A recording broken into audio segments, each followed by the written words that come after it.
لوگ انصاف نہیں کرتے وہی تو کافر ہے۔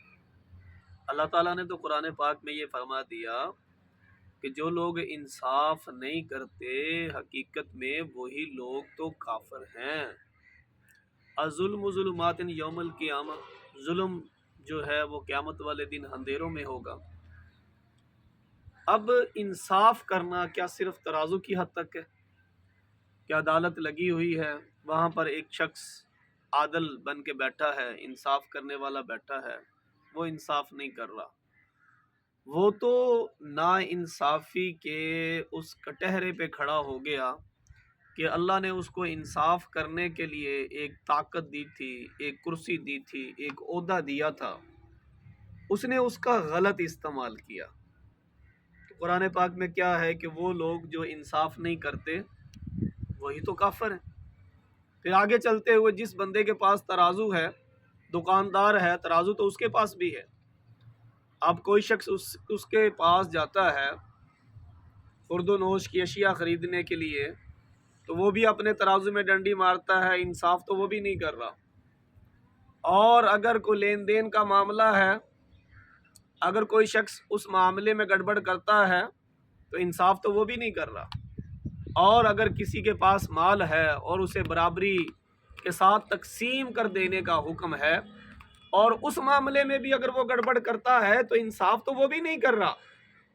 اور اسی طرح مشترکہ معاملات ہیں، اسی طرح دیگر معاملات پوری زندگی کے اندر اگر ہم دیکھتے ہیں تو بات انصاف پر آ کے ختم ہو جاتی ہے، بات انصاف پر ختم ہوتی ہے۔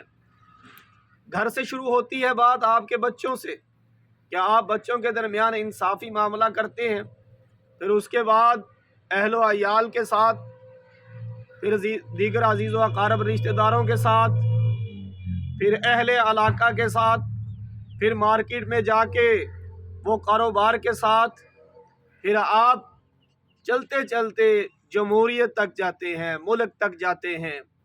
تو ملک کے اندر بھی یہ ہے کہ جب تک انصاف کرنے والے نہیں ہوں گے تو ہمارا معاشرہ تو کفر کی لائن کراس کر چکا ہے۔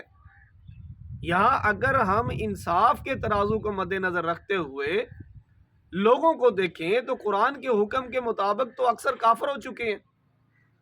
اس میں یہ تو نہیں آیا نا کہ نماز کا ادا کرنا، عبادات کا ادا کرنا، حج عمرے کا ادا کرنا، روزے کا ادا کرنا، یہ تو اللہ کے قرب کو حاصل کرنے والے ہیں۔ جو ایمان والے لوگ ہیں، جو ایمان رکھتے ہیں، وہ سب سے پہلے اللہ کا قرب حاصل کرتے ہیں، اور اللہ رب العزت کے قرب حاصل کرنے کے بعد پیارے محبوب نبی اکرم صلی اللہ علیہ وآلہ وسلم کی ذات جو محسن انسانیت ہے، ساقی کوثر ہے، اللہ کے رسول صلی اللہ علیہ وآلہ وسلم کی سنتوں کی اتباع کرتے ہیں۔ اور اتباع میں کیا ہے کہ اللہ کے حبیب نے فرمایا کہ انصاف کے معاملے کو قائم کرو، جہاں بھی ہو انصاف کے معاملے کو قائم کرو۔ جو انصاف کرنے والا ہے، دنیا اسے چاہے جو مرضی سمجھتی ہو، وہ اللہ اور اللہ کے حبیب کے ہاں محبت کے قابل ہے، وہ اللہ کے قرب کو حاصل کر چکا ہے۔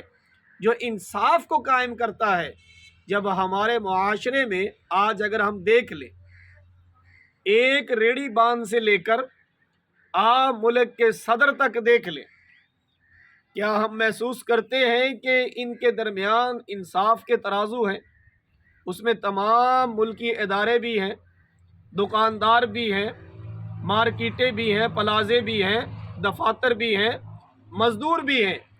یہاں بات اگر مزدور سے شروع ہوتی ہے تو وہ انصاف کو قائم نہیں کرتا، ریڑھی باندھ انصاف کو قائم نہیں کرتا، دکاندار اپنے ترازو کو ٹھیک نہیں کرتا، عدلیہ اپنے ترازو کو ٹھیک نہیں کرتی، ادارے اپنے ترازو کو ٹھیک نہیں کرتے، حکمران اپنے نظام میں ڈنڈی مارتے ہیں۔